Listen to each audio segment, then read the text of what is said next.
and Professional live stream number 30. We've got a special topic for tonight. Some of you will have already seen this. We made a video about it on the channel actually earlier this week, and it's something that's very much in the automotive news at the moment, and that is the discontinuation of the Ford Fiesta after 45 years on sale in this country. The car was actually marketed first of all in continental Europe in 1976, although we got it in this country in 1977. There were 8 marks of Fiesta as per the UK system of differentiating them, although a lot of people say there were 7. But a lot of people in this country would say 8. I say 8 because we consider the 4 and the 5 a separate thing. Whereas a lot of other places, they consider it one thing or a facelift or something. So we actually have people coming on the channel. I'm just going to bring up the comments on a separate device. It's a lot easier to follow them on there, and then we will start. I hope a lot of you are ready for discussions about the Ford Fiesta. I'm sure many of you owned them or driven them, or someone in your family's owned one. It used to be like everyone has driven one of these, or knew someone who had one at one point. I certainly knew people who had them. In fact, I know people who still got them because a lot of Fiestas that you've seen on the channel have been offered by channel viewers, and that is a way I generally get cars for review. People offer them to me. And so the 6 Fiestas you would have seen on the channel since we started filming them, when did we start filming the first Fiesta? 2020, that's it. They were all offered. Mr. Richardson, who did up a Mark 6 a few years ago now, he then offered that to me and said, "Do you want to film it?" And I said, "Well, yeah, it'd be classic no budget reviews material." And so I did. It's the first one I did.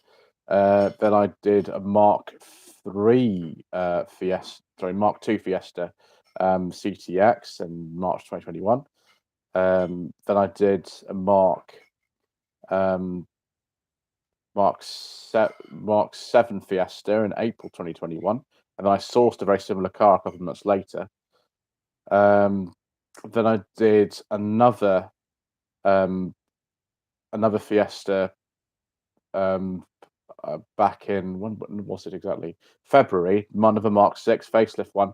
Then in sort of July, I did a Mark 8, it was a Fiesta Active, and then the most recent one that I did is the Mark 3. So I've done 6 of them. Let's just have a look at the comments section before we continue. Mark from Badbook says, "Good evening, sir." Good evening to you as well. Paulie Gauchu says, "Good evening." Good evening to you as well. Simone puts on Classic says, "Hello." Hello, Simone. Mr. Andy G, a long-time channel viewer, says, "Hello." David Perkins says, "Good evening, sir." Good evening to you. Simone says she's multitasking with 2 live streams. That's interesting. I have tried to do that before. It's difficult. DBT says, "Good evening." Good evening to you, sir. Simone asks, "Have you driven the Fiesta van?" No, I've never driven one of those, actually. I've driven other Fiestas in addition to the ones you see on the channel. Yes, not driven the van version. Mr. Coleman, Rubbish Mechanic, I was just speaking to him on the phone actually just now, says, "Hello." Hello to you, Mr. Coleman. Twisty Vegetables, I'm going to have to censor the second part of that username, says, "I've driven Fiestas for 20 years, 0 forbidden fuel ones." Excellent, because we don't talk about diesels on this channel. David Perkins says he's sad to see Fiesta discontinued. Mark 1 and Mark 2, best looks. I think the Mark 2 gear looked very nice. The Mark 2 XR2 looks very nice. And Mark 1, yeah, the XR2 sort of Super Sport, they look very nice, actually. Simone says hello to Mr. Coleman. And Mrs. Coleman says hello to Simone. Good evening to both of you. Right, so yes, we'll get on with talking about more of this. So, Mark 1, 77 in this country to I think 83. Mark II, 83 to 89, Mark III, 89 to 95, but it also continued after the Mark IV came out until 97 as the classic. Mark IV, 95, 99. Mark V, 99 to 2002. Mark VI, 2002 to 2008. Mark 7, 2008, 2017. And then the Mark 8, that is 2017 to 2023. That's when most of it are going to discontinue. I think it's April 2023, but I might be totally wrong about that. So this is now the time to order one before it all disappear. Paulie Garturi says, many years ago, I had a 1998 Fiesta 1.4 Gear X. Yes, they had a Gear X, didn't they? You could get like beige leather interior, air conditioning, fake wood trim, all that sort of stuff. And they were quite agreeable. Even like that sort of purple color, we had a different grille, also the Gear X's from the other Mark IVs. So yeah, Simone says I had a Mark One called Bessie.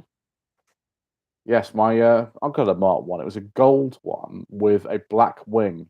Had it in the early 90s. Mr. Coleman's, no surprise here, has had several Fiestas. Mark III 1.6 SI. That'll be, I think, with the ZTEC R engine, actually, the 1.6. I think so. And then the Mark II XR2. One of my viewers, one of the oldest viewers, has a Mark II XR2 that he's had from new. I won't give anything about that away, but he showed me some video of it privately, and oh, it's beautiful. Absolutely beautiful car. It's a very late one. It's on an F. It's an 89, so it'd be an early 89, and it's in a sort of pale blue color. It's beautiful, beautiful car. At some point in my life, I'd like to actually see that in person. Try to think which ones haven't I driven. I've not driven a Mark One. I've not driven. Actually, no, I have driven a Mark IV and a Mark V. They weren't on the channel. Obviously, I've driven a Mark II, 3, 6, 7, and 8. I've driven a number of Mark VIs. So the Mark One, one I haven't driven. I've driven a Mark IV many, many, many years ago. I was considering buying one around 2017, but I went to see the service history with this car. I went for a drive. It was fine. I think he only had it up for 500 quid or something. It wasn't a lot of money, but he said the tires were new on the front, and I looked at the tires, and they were all cracking. So I was like, okay, so if he says the tires are new, what else is wrong with the car? Like, there's something really dodgy up with this. So I left it alone because I just couldn't take the risk. So I left it. This is in the days when, buying sub 500 cars with an MOT was reasonably easy. And also in the days before the actual emission zone, this was I think it's 96, 97 Fiesta Gear 1.25. Yeah, it was up for 500 quid, I think, something like that.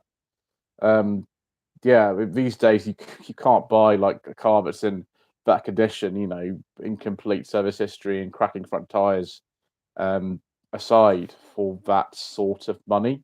It's not really possible. Simone says she'd like a Mark 7. Yeah, we like the Mark 7s on this channel, viewers. The one I drove was really, really nice. It had some optional parking sensors on it, the one that I drove, which was April 2021. It's like the first ever video that used a new ident that Mr. Bill from Fuel Power made me, was that particular video. I was a bit sad in a way that not more people sort of saw that, because at the time when that car was made, the Fiesta was very comfortably at the top of the chart and had been for 5 years. Started in 2009. I think the last year was, I think 2020 was the last year it was at the top. Yeah, it was a very good second-hand buys. I sourced one for a client about May or June 2021, and that was when they were still relatively affordable. The prices have gone up massively since then. But it's a pretty good car, actually, that one. She's pretty happy with it. Simon, not sure it was its cars. Good evening, Simon.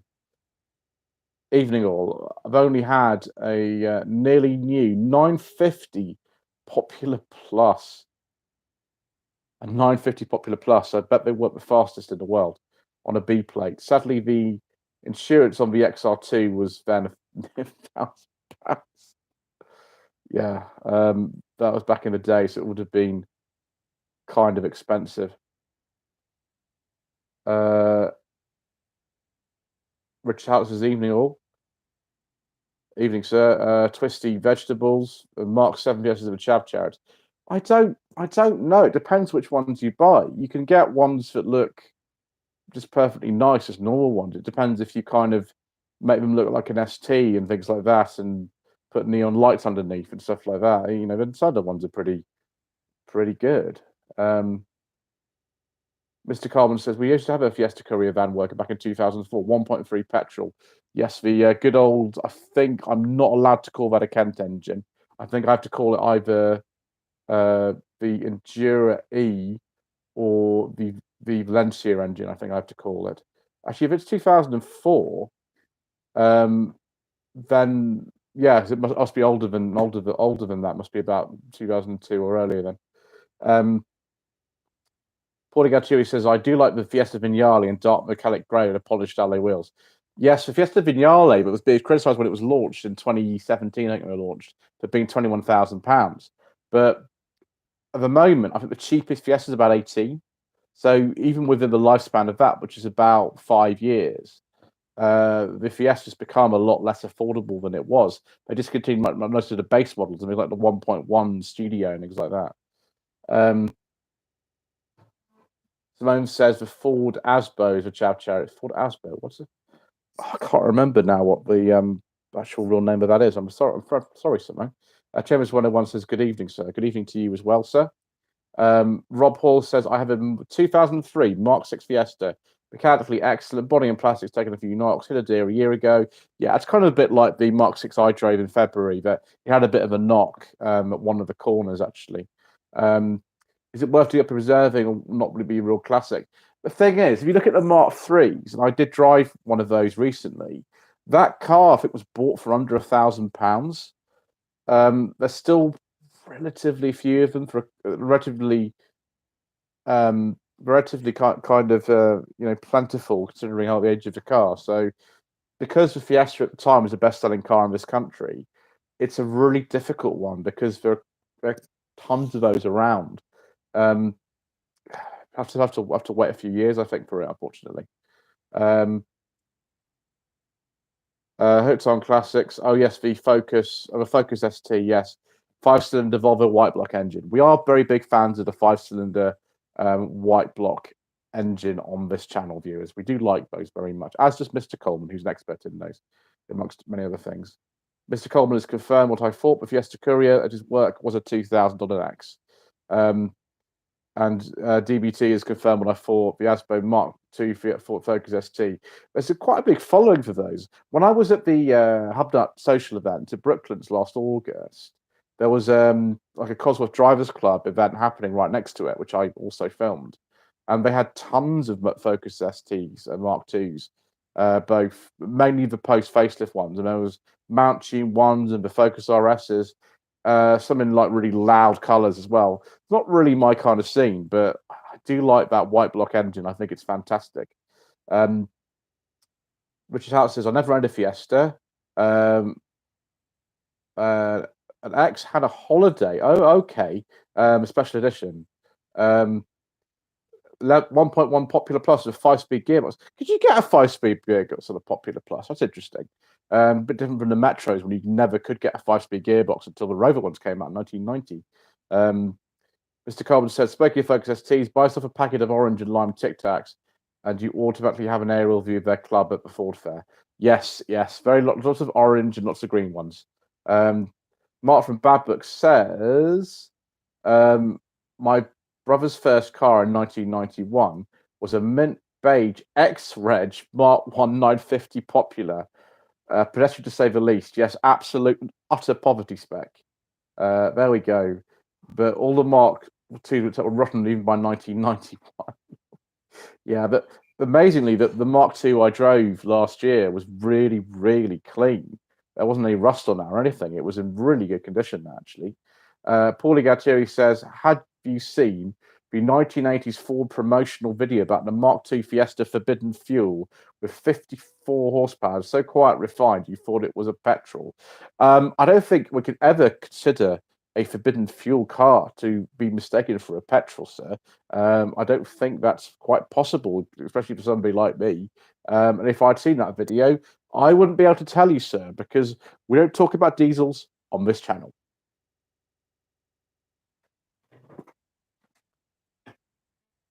So yes, my uncle had a Mark One. This is in the early 90s, a gold one. It's a T-Reg. I think he bought it off my um, other uncle's partner, who I think bought it where she lived or something. My uncle had a massive selection of really crummy cars for years and years and years and years and years. Um, yeah, um, and he had the Mark One. I think he then replaced it with a Van den Pla 1500 in brown, which wasn't worth very much money at the time. Um, and then he had a Mark Two. It was a blue one. I don't remember what specification. It was a 1.1L, about an 86. It might actually have been a bit less than that because I'm not sure he had the fancy dash. Because of the Mark II, you got the fancy dash and the poverty dash, and the Mark II I drove had a fancy dash in it with rev counter and things. But there was also a more basic Mark II dash. One of the only cars I know, but where the actual physical dash was completely different depending on channel. I'm not talking about whether it had a rev counter or not. I'm talking about the dash physically was different. In the poverty dash, you had the heater controls on the side of it. And on the higher spec one, actually, they were on the front of the dash. So what do we want to see? Mr. Coleman, I'm waiting for the loud tap it comment, and then I'll tell you why it happens. I presume that would be on the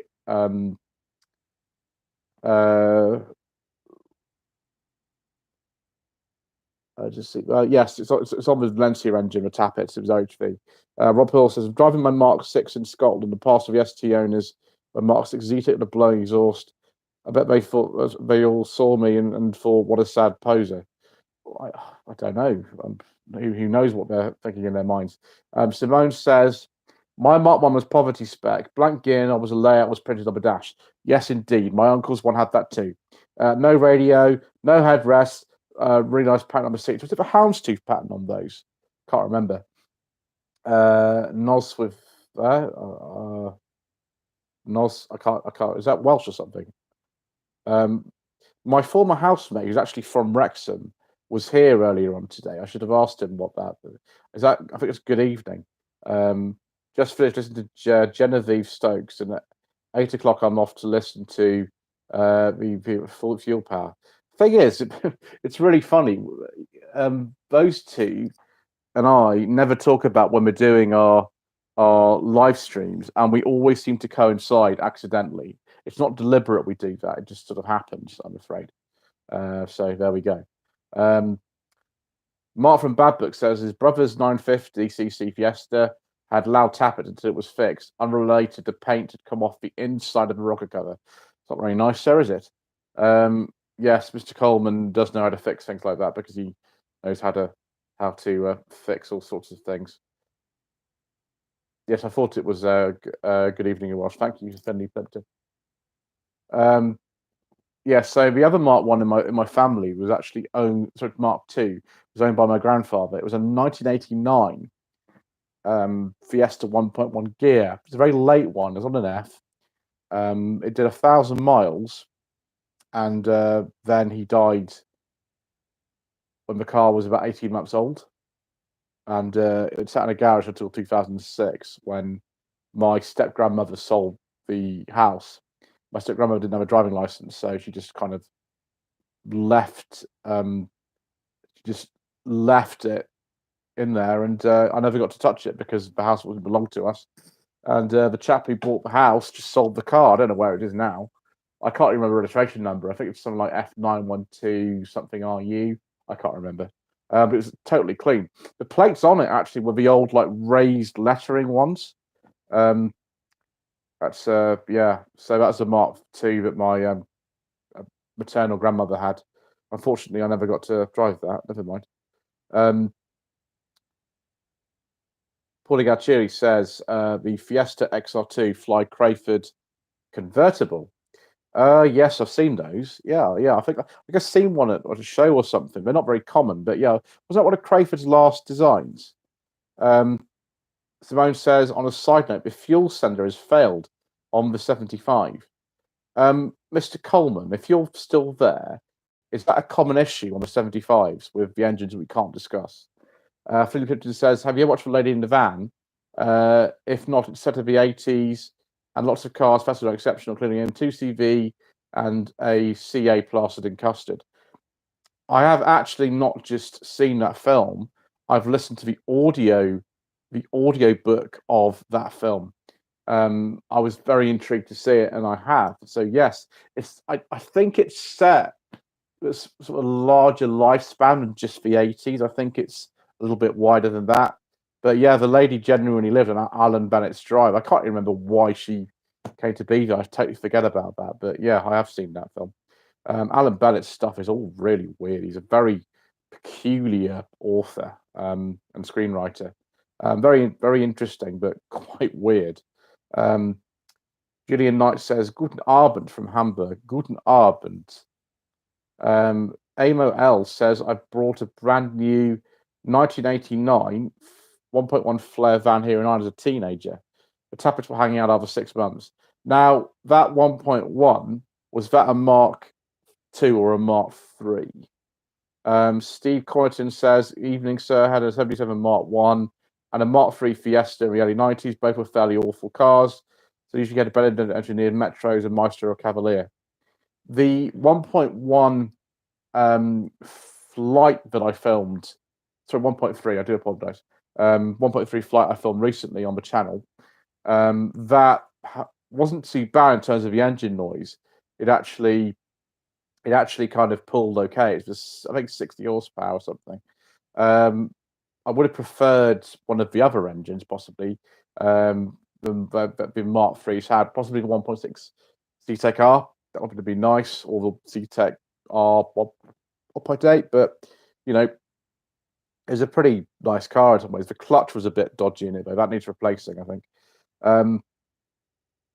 Bad Books. Mark says, when I lived in Chelmsford in the late 1980s, Ford employee cars all have depressed alloy plates. Yeah, like my maternal grandfather's car that had that. Emma says it's a Mark III. It's a very early Mark III Fiesta van. Mr. Coleman says Ford's insistence on using all new at the time Formula E 530 engine oil, very aggressive mixture of not a lot of zinc in it. This wore out the case hardening from the cam. Okay, that's why it was the oil that they insisted on using on the Lancia engines. Let's just see if we missed anything apart. I've got one that's sort of here. No, I think we have got everything in here. So Clifton said this is about the lady in the van. Margaret Fairchild was her real name, and she lived on Alan Bennett's Drive. I think she's called a different name in a novel. She's not called Margaret Fairchild. She's called a different name. She lived on Alan Bennett's Drive because a van was hit by a motorcyclist, and then after lived in fear of arrest. Yeah, that makes sense. Mark from Bad Book says Ford ran out of Mark I Fiesta tailgates. So in the 1990s, any rear-ended Fiesta Mark I had a Mark II tailgate. Thing is that you can actually quite easily fit Mark II doors and a tailgate to a Mark I, or the other way around. I think they call it Mark 1.5 or something if you do that. But you can just swap them over if you want. Friendly Princeton says she's called Miss Shepherd. Yeah, that's it, Miss Shepherd. She's also called that in the book. Right. So yes, a Mark III is a real departure from the Mark II because the Mark II was really a facelifted Mark 1. Yeah.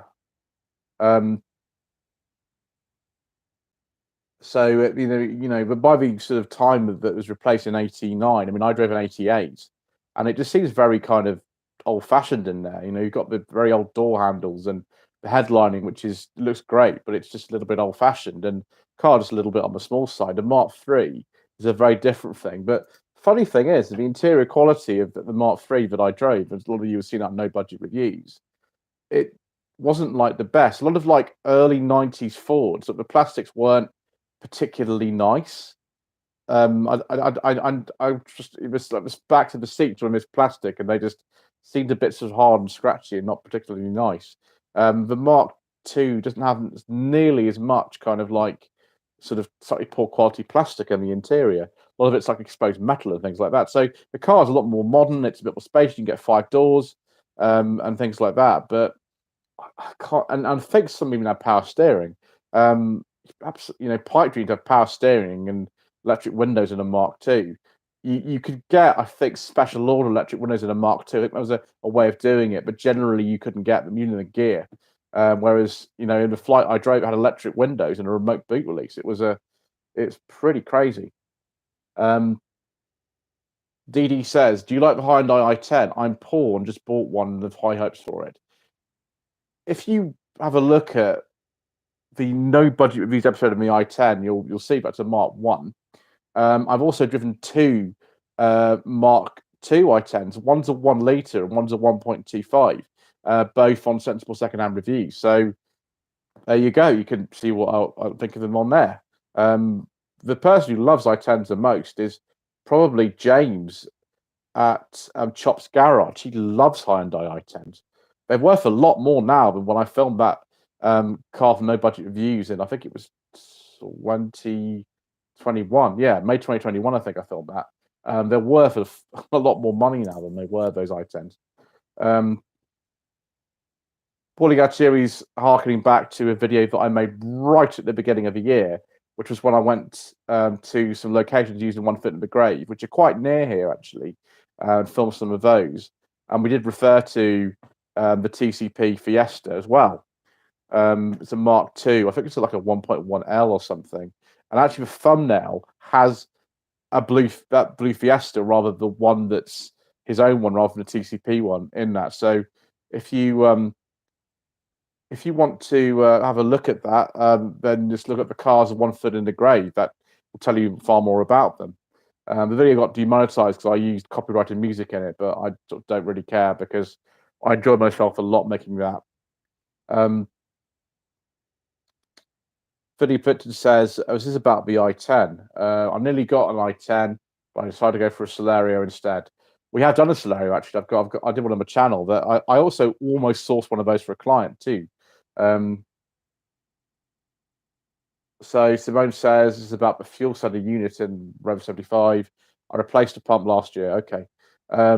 Mark from Bad Book says, "I remember the new Mark III was like a spaceship in comparison to the Mark II." Yeah, a lot of the engines and gearboxes were carried over, including the 1.1 Auto was carried over, and the CVHs were slightly modified and things. But the body, the platform was totally new.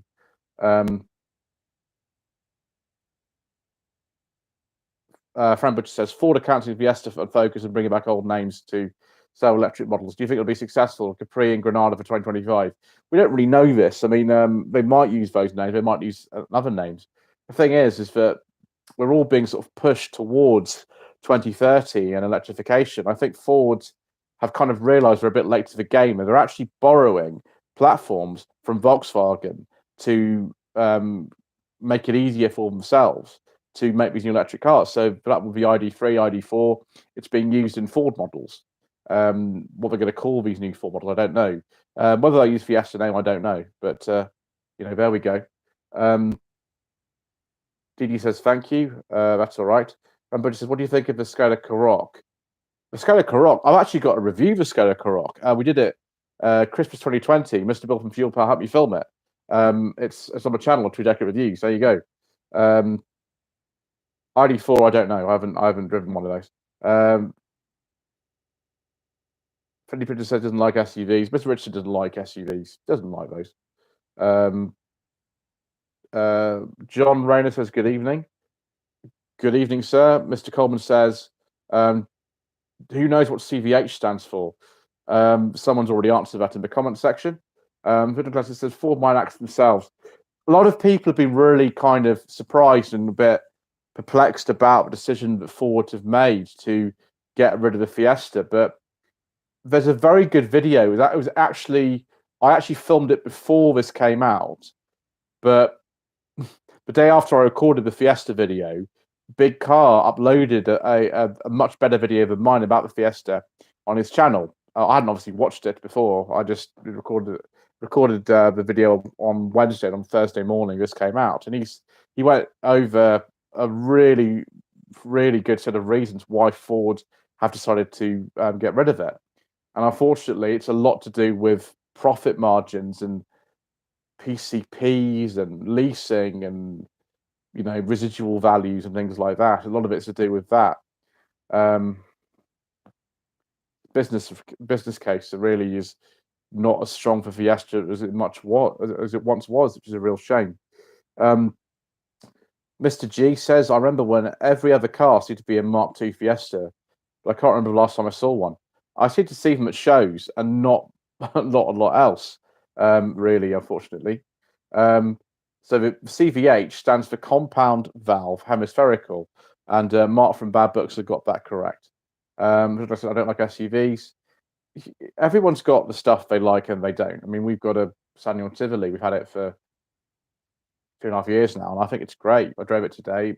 Brilliant. If you don't like it, fine. You don't need to sort of be particularly concerned whether one person likes something you don't. It's not really a problem.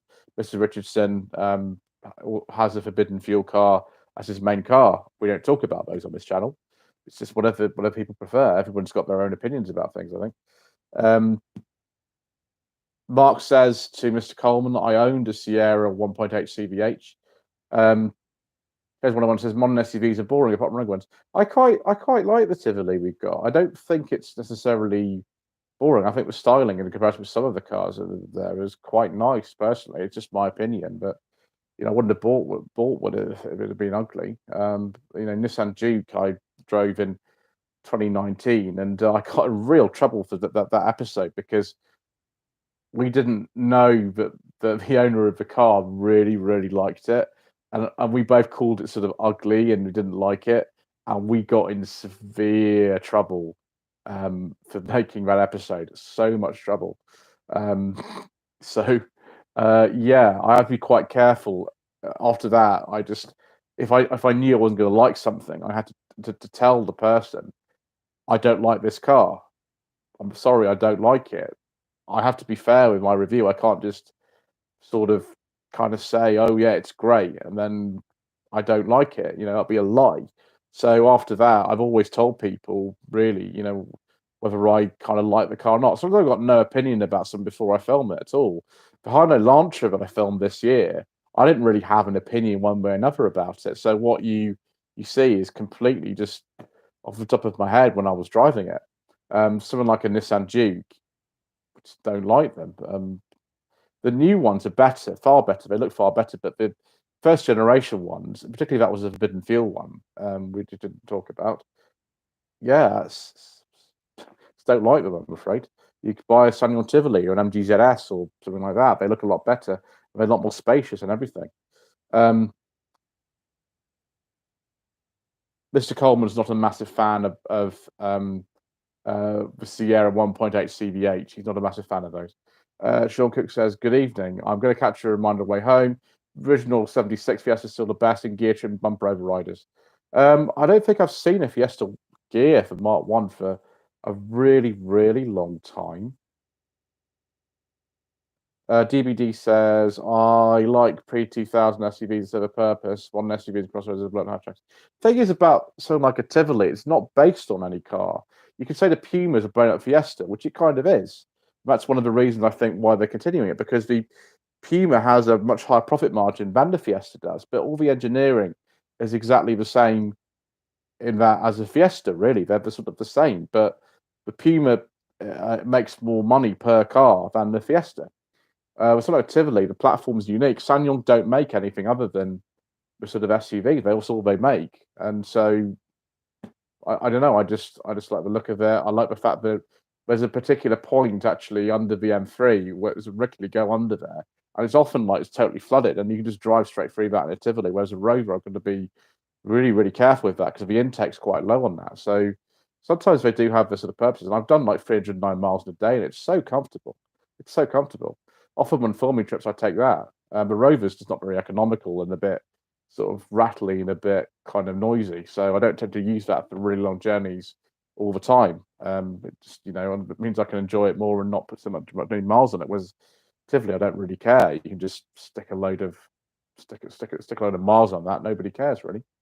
Bad Book says it's a good car, tapping on Motorcraft oil. I did upgrade and preferred the 2-litre GLSI, which I drove on Central Secondhand Classics right at the end of last year. I uploaded about a video on my birthday last year, 30th of December 2021, and that was really successful. That 2-litre GLS, I drove it at Great British Car Journey. Rob Paul says I drove an Audi Q8 a few years ago, just too much car. I didn't like it except for the engine, which was already done. Audi Q8 is just an enormous car. Like you see them, and they just don't really fit into parking spaces and things like that. I don't think it's really me, that sort of thing. Paulie Gaccieri says, I fear another scrappage scheme is on the horizon to get more into PCPs and leasing electric vehicles. I think the finance rates are quite bad at the moment. They're not brilliant for doing things like 0% finance and really competitive PCPs. So I don't know if they are going to do that quite yet. We've in this time of this massive inflation and the interest rates are very high and things like that. So I'm not sure it's the best answer really at the moment. I keep telling people, and there'll be a video about this that will come up on the channel next week. If you've got a car that works at the moment and it does what you need to do, then there's no particular reason for you to get rid of it. There really isn't a reason. Just hold on to it. We'll be holding on to our cars as long as we can, I think. I'm not going to buy a new car at the moment. No reason. And I think I remember a few months ago, a friend of mine contacted me. She's had 2 cars I've sourced for her, and she wanted an SUV. And I said, "Well, how much money have you got?" She gave me a budget. I said, "You're not going to find a nice SUV for your budget. You just won't find one. How's the car that I sourced for you in 2019?" She said, "Oh, it's fine." I said, does it do what you need it to do?" She said, "Yeah, it does." I said, "Hold on to it." The video I'm releasing next week is sort of about when I think secondhand car prices will sort of return back to normal. And it's all speculation, of course, we don't know. But at the moment, if you've just got a car that it works okay for you, and does what you need to do, um, then yeah, just hold on to it. That's my advice. It puts me out of a job. I'd love to say, you know, um, make sure that you kind of contact me if you need a car, because you definitely do need one at the moment, and the one you've got's not good enough. I'm afraid that's not the sort of thing that I say. I'll say you genuine advice, which is just hold on to the car you've got at the moment if it's fine, and wait till the prices go down, and then maybe get a new one then. That's probably a good idea.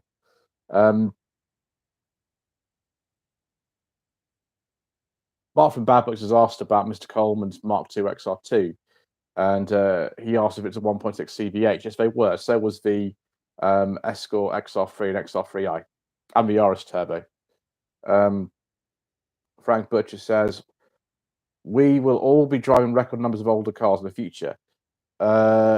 Yes. Well, that was how I released a video about that on my channel a few days ago. Apparently 40% of cars on the road in this country by 2027 are estimated to be over 10 years old.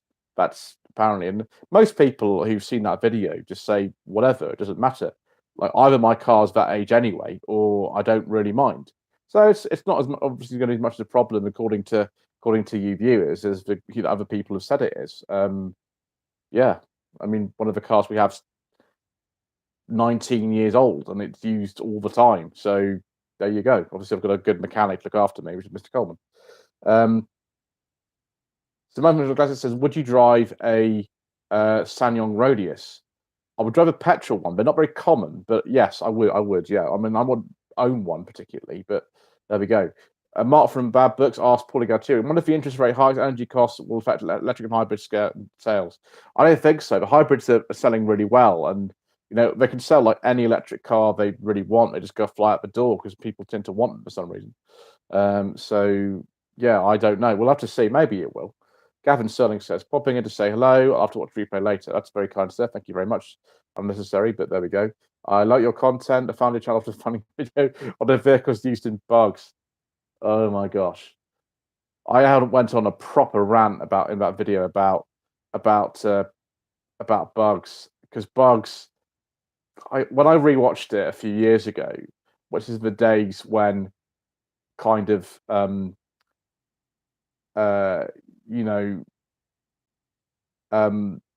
hadn't seen it for a long time, and it was so unbelievably dated. Like, it's more dated than something like the Avengers from the 60s.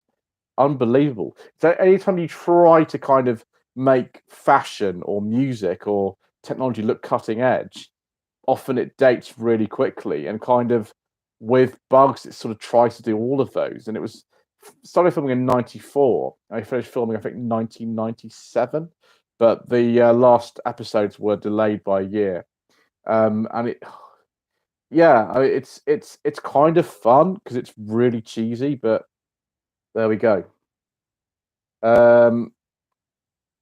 Right, rant about bugs. Mr. Coleman says, "Good bang racing cars are Rodius." Yes, apparently they are fantastic in bang racing. Martin Birchall, do you have any plans to interview William Shatner about the type of police car he drove in T.J. Hooker and being a film producer on Tony? I don't think so. I'm afraid. I don't think we can get William Shatner on the channel. I think that's going to be a bit of a challenge, unfortunately. Mr. G asked Mr. Coleman when he's going to put out some more videos. Yeah, Mr. Coleman's been quite busy. I mean, we have got some plans. Mr. Coleman's got a new car now, and I want to film it. And Mr. Coleman, I think, at some point might be coming down here. I don't know. We haven't worked that out yet, but so yeah, I might help him to do some videos or something. But he's been just incredibly busy, really busy.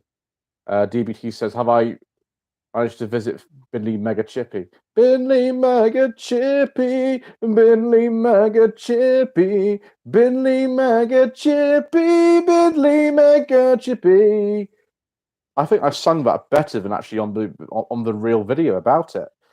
To be honest, I haven't gone yet. I will go, even though Mr. Coleman says it's terrible, because he lives around and he passes it regularly. I'll have a go. I won't take Mr. Coleman with me because there's no point. But yeah, I might go myself. I have a video to make in that area anyway, so I might go and have a look. Mr. Coleman says, I might do a free update tomorrow and let everyone I'm still alive. There's also still a live song, but I'm not going to do that because we might run into copyright infringement if I sing a still a live song. And those of you who are familiar with a certain computer game from the mid-2000s will know exactly what I mean. Mr. Coleman says that the Bindler Mega Chippy is terrible and the truth hurts. Yeah, I'm probably going to find that out answer when I go there. This is a point about the video that I released earlier this week about the 10-year-old cars being 40% of the fleet in this country by 2027. So Simon Electronics Car says, to be fair, a 10-year-old car today on the future will be a different percentage of one in the 80s and 90s, and rusted is the same issue. Yes. Apart from the fact if you're driving certain Dacia Dusters in 2013 that were white, or some of the MG models actually do have problems with rust as well, unfortunately. Frank Butcher says, need more tree jacket reviews, 007. Have I talked about this before recently? The tree jacket reviews costs an awful lot of money to film, like way more money than it costs to make any other type of video that I do. And we do actually have some plans to make some more. We're waiting for some certain cars to actually be released onto the market before we film like a group of 3 in one place, and then there's another 2 in another place to film right at the end of the year. So we will do them, but we have to be very careful because they cost an awful lot of money. And with the brand new cars we film on True Jacket Reviews sometimes, a lot of people on the channel don't want to watch that stuff, which is fine. A lot of you like no budget reviews, sensible secondhand classics, shambolic shuffles, even the very vague vlogs. Some people really like those, but they don't really, unless it's a very specific type of new car, they don't really generate the numbers you would expect, like more than making, say, no budget reviews. So we do make them. I'd love to make tons of them. I'd like to make every single review True Jacket Reviews. That was the original plan for the channel, was going to be True Jacket Reviews only. It was only going to be that. But because it costs so much money, because I have to actually get people who know what they're doing to come in and film and edit it, rather than, my terrible editing and filming that I do for everything else, it just costs a lot of money. And if people on the channel don't want to watch them, as opposed to anything else, then that's a bit of an issue financially, because I can't afford to make tons of them, because most of the finance from the channel it comes from my own pocket. Now we do have channel members who give regularly every month, which is wonderful. I'm very appreciative of them. I don't talk about actually really how much I appreciate channel members, but they are just amazing people, all of them. Some people give monthly via other methods. I do get some money from YouTube to do it, but I think about the amount per video, which I'm not going to tell you, like the average amount per video on the channel, you'd be quite shocked about how much that actually is. Some videos have done really well and covered their costs, but most of them don't at all, far from it. So we can't do that. So we have to think of other ways to film reviews that actually are more cost effective than the True Jacket ones, which is why we have no budget reviews, secondhand classics, secondhand reviews, contingency reviews, and remember slightly shambolic SMMT reviews, which are all done. Those are done in about an hour. No, sorry, 25 minutes. That's it, 21 minutes. A chap today commented on the Kia Sportage review and said, it just looks like you were looking at the interior for the first time in the car and try to, use the entertainment system. And, I prefer a video that you had a bit more time to familiarize yourself with it. Well, if you've got 25 minutes to film an entire review, you don't have any time to familiarize yourself with anything. You just have to get on with it. I had to bring the car back because you only get a certain amount of time. So they're done under very lot of pressure, but I'm very glad to do them and be invited to these events to film brand new cars. A lot of you, I appreciate, don't like them. You find them boring. You don't want to even click on the video, and that's fine. But I personally find them quite interesting. But that's just me. It's just my taste. But I like to film old cars and new cars and things in between. That's what I like to do. It's just my personal taste, which I agree isn't the same as everyone else's. But that's the joy of YouTube. You can go and watch another channel if things aren't to your taste. Simone has probably left by now. I have to go now. Goodbye. Yes, goodbye, Simone. Fabrice says Bugs was okay with Jesse Birdsall. Yeah, I mean, some episodes are quite good, some aren't so good. Cherry's one says I used to go back past Benny Megachepi in my grandfather's Hyundai Pony in the 1990s. Yeah, so I did enjoy that pony I filmed, the X2 Pony. It was pretty good. DBT says, Mr. Coleman, I live about 10 minutes away from Biddly Mega Chippy. Mr. Coleman has actually said he'll take me to Biddly Mega Chippy. I hope he doesn't throw me in a bin when I get there. That wouldn't be too good, would it, viewers? Gavin Sterling says, I always fancied Beckett's Cherokee. I think he had 3 Cherokees, actually. Then a Grand Cherokee he had in the last series. I was in my early teens at the time. Yeah, so was I. It came out April 95 was the first episode of Bugs. So yeah, I was about that kind of, I think I was 12 when that came out, actually. So you basically look at it. I'm in my 40s. I'm a fan of the early Volvo XC90. I have driven an XC90 actually, but unfortunately I can't talk about that on the channel. If you want to see a review of a very nice Cherokee, the XJ Cherokee in the same colour as Beckett's one, then it's actually on Sensible Secondhand Classics because Mr. Coleman owns one. Twisty Vegetables says, I've stepped outside Brinley Mega Chippy. Is that because you're waiting in the queue to get in? Mr. Coleman says, is local to Bedworth. DBT says he's in Kenilworth. Paulie Gachiri says, the only electric car I like is a modern day, what looks like a Maestro. That is the Hyundai Ioniq 5. And yes, I hope to actually do a review of one of those at some point. It just, I had so much choice when I was at Millbrook earlier this year. When I got there, I only had a certain amount of cars I could film. So I really want to have a go in one of those actually, because I do think they look nice. Some people don't like them. I know Mr. Coleman doesn't like them, but I like the look of those. Right. Well, I'm afraid we went rather off topic there, viewers. I went on some kind of sort of rant about tweed jacket reviews. Sometimes which I do. I apologise that I do, but I have to tell the truth about things.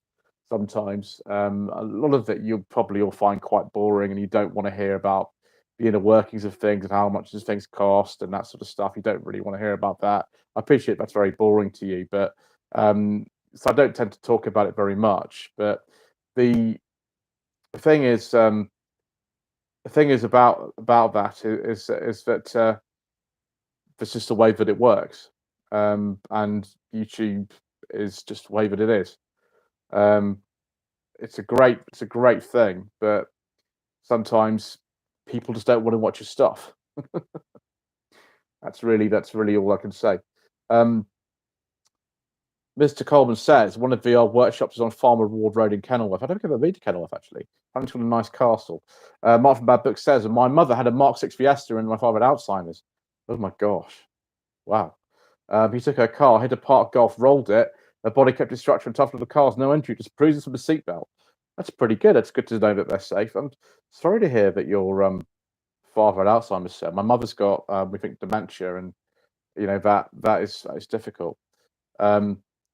Bush says, I've got to go see you at Jilk's Garage. Yeah, I'm not sure when let's go to Jilk's Garage, but I do like it there. Didi says, I watched your Hyundai i10 review. Yeah, it wasn't a very prepared video. That was done at a really short notice. That was a courtesy car from a garage. I didn't know what I was getting until the day, so that was a bit crazy. DBT says to Mr. Coleman, rubbish mechanic. That road is a high activity for garages in Kenilworth. Yeah, I'm sure it is. Paulie says, any more British Leyland topic ideas for next live stream? I don't know, sir. I don't really know. The live stream will probably be coming from the hotel when I go to the NEC next month, so I will be there. I don't think I'm going to stand. I have inquired about, or rather, Jeff buys cars, or Mr. Hunter. He's actually called. He's not called Jeff. He's actually the same name as me. He's called Joseph actually. But yeah, Mr. Hunter actually inquired about it on our behalf. We're going to put both our cars on the stand together, like he did at NEC in March. He had two of his cars on there. But unfortunately, I don't think we're going to have that. So I'll just be around. Obviously Ian Seabrook will be there. Miss Richardson will be there. Steph, I don't think will be on that stand because she now works for Lancaster Insurance, so she's going to be a bit busy.